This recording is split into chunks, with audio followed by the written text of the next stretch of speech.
एक ब्राह्मण था। उसकी दो स्त्रियां थीं। पहली मर चुकी थी। उसके दो बच्चे थे, एक लड़का एक लड़की। दूसरी स्त्री की एक लड़की थी। वह लड़की बदसूरत और कानी थी, पर सौतेली लड़की बहुत सुंदर थी। उसके बाल सुनहरे थे, इसलिए आस पड़ोस के लोग उसे स्वर्णकेशी कहकर पुकारते थे।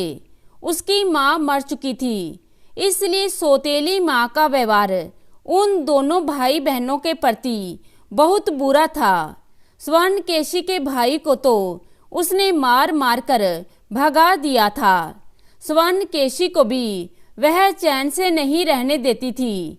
उसने एक मेढ़ा पाल रखा था। स्वर्णकेशी को रोज मेढ़ा चराने के लिए भेज देती, लेकिन उसकी अपनी लड़की मौज मारती। स्वर्णकेशी सौतेली माँ के इस व्यवहार को समझती थी। प्यार तो दूर रहा, सौतेली माँ उसे भर पेट खाना भी नहीं देती थी।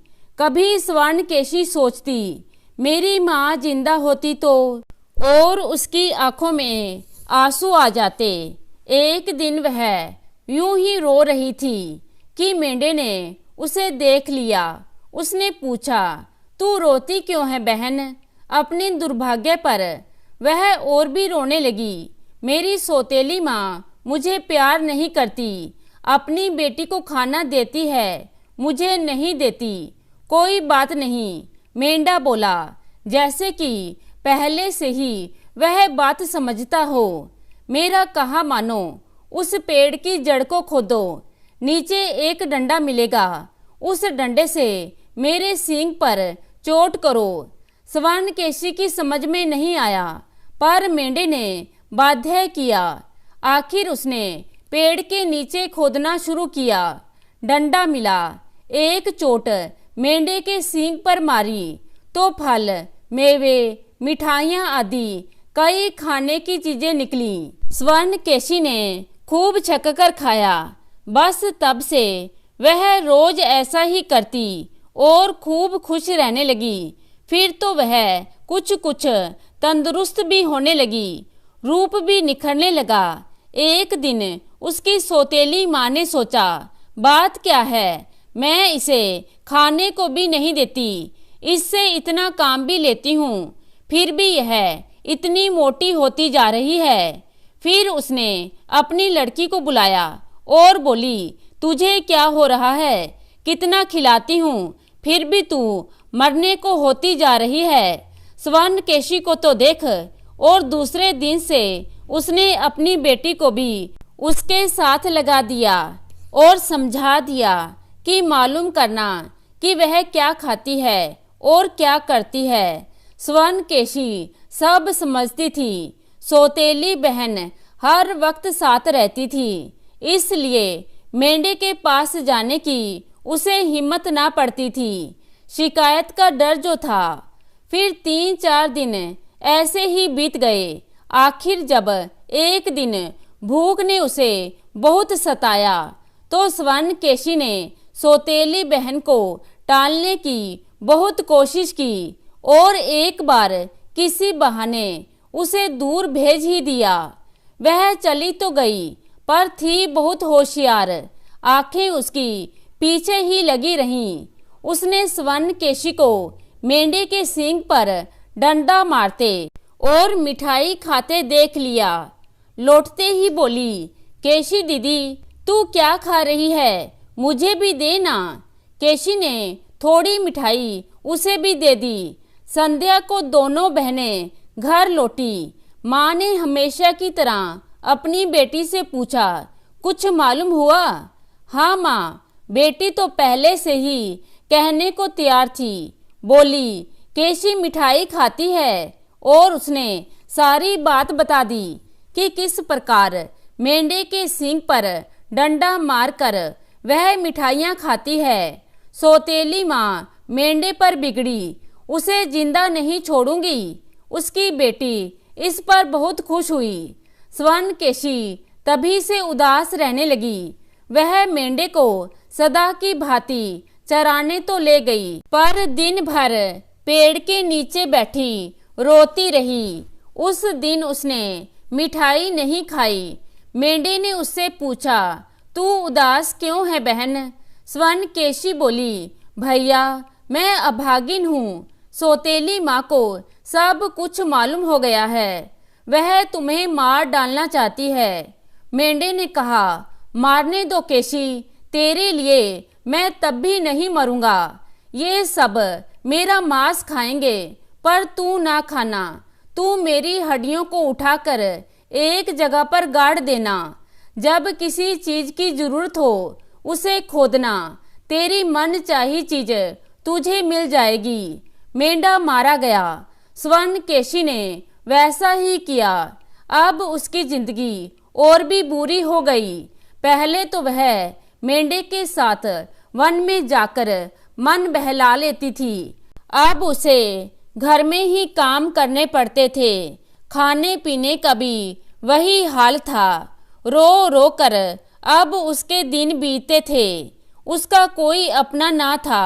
उसकी सौतेली माँ और बहन दोनों मजे से बैठी रहती थीं और उसको कोई ना कोई काम दिया जाता था।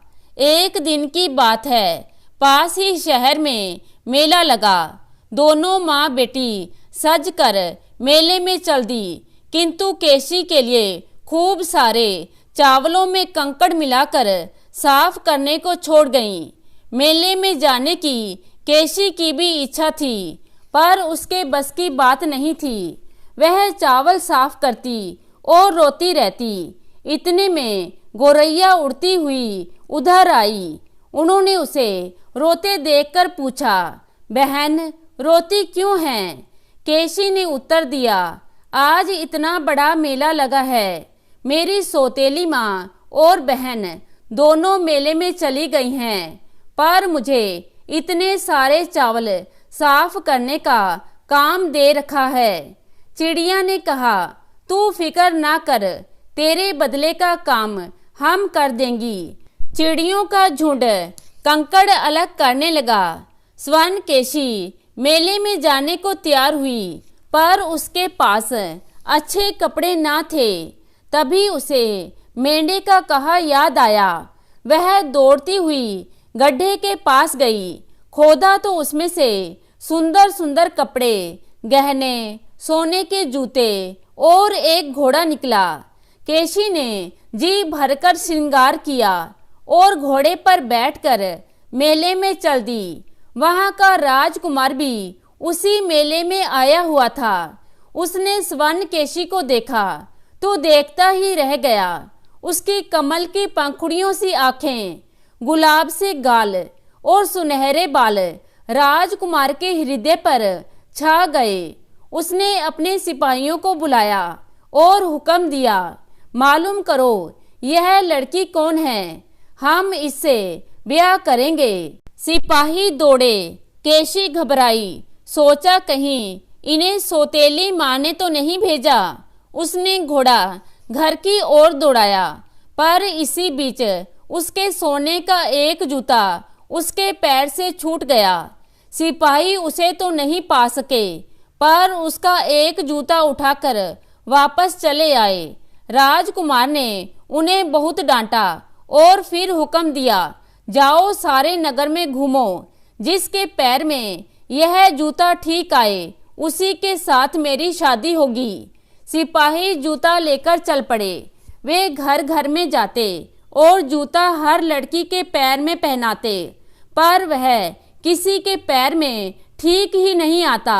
स्वर्णकेशी के घर में भी सिपाही पहुंचे।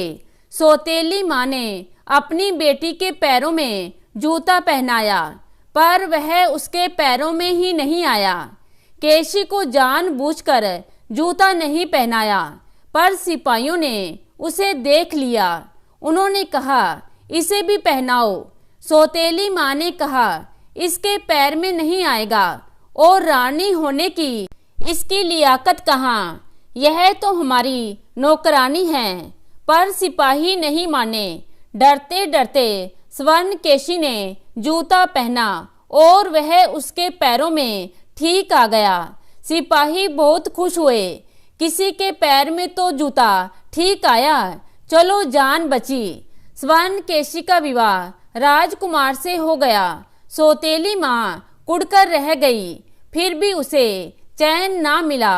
वह हर रोज उसे मारने के उपाय सोचती रहती। आखिर उसने अपनी बेटी को पट्टी पढ़ानी शुरू कर दी और एक दिन केशी को संदेश भेजा कि मुझे और तेरी छोटी बहन को तेरी याद सता रही है, एक बार मिलने आ जा।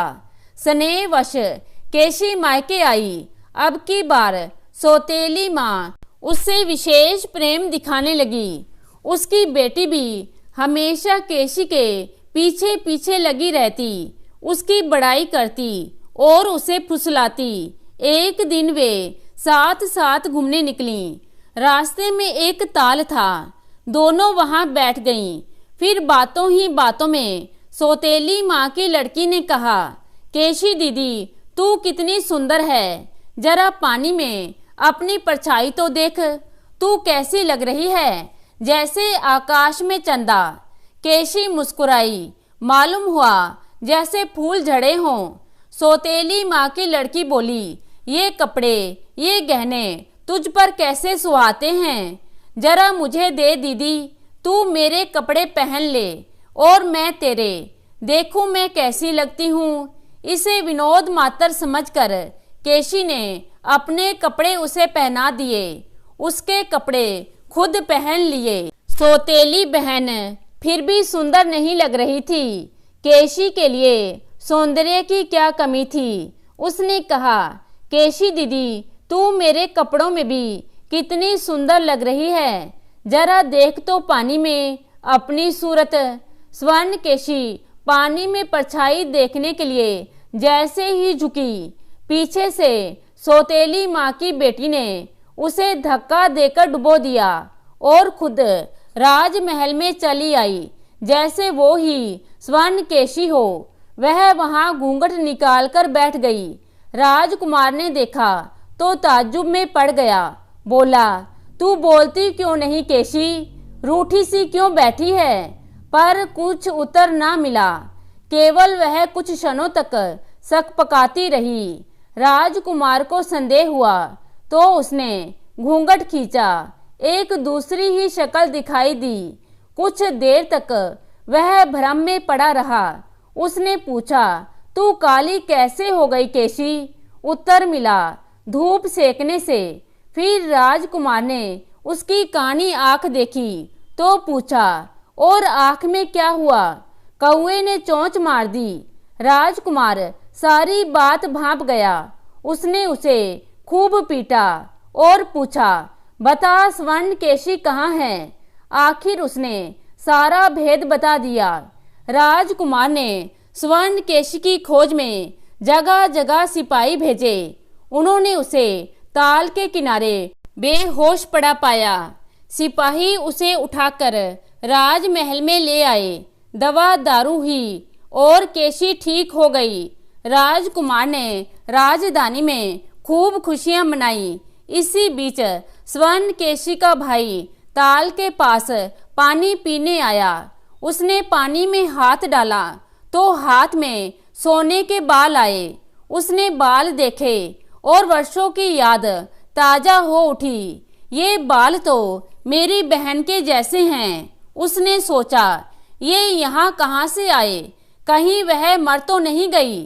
वह बहन की याद में बावला हो उठा। रोता कलपता सौतेली माँ के पास गया और बोला, मेरी बहन कहाँ है। सौतेली माँ ने जवाब दिया, मर गई। भाई को विश्वास आ गया। उसने मेंढक की खाल की डफली बनाई और उसे बजाते हुए जगह जगह बहन के वियोग में गाना गाने लगा। मेंढक मारकर मैंने डफली बनाई, अपनी बहन स्वर्णकेशी को कहाँ जाकर देखूं। वह गली गली कूचे कूचे गाता फिरा। एक दिन वह बहन के राजमहल के पास इसी तरह गाता हुआ गुजरा। बहन ने भाई की आवाज पहचान ली। उसने उसे लेने के लिए बांदी भेजी। बांदी ने कहा, रानी ने बुलाया है। भाई बोला, मुझे क्यों ले जाते हो? मैंने किसी का क्या बिगाड़ा है? खैर उसे पकड़कर लाया गया। भाई ने बहन को देखा, बहन ने भाई को, और दोनों एक दूसरे के गले लग गए। राजकुमार इस मिलन से बड़ा प्रसन्न हुआ। उसने स्वर्णकेशी के भाई को उसी दिन से अपना मंत्री बना लिया और वे प्रेम से रहने लगे। तो दोस्तों, कैसी लगी आज की कहानी? आशा करती हूँ कहानी को पसंद करेंगे। धन्यवाद।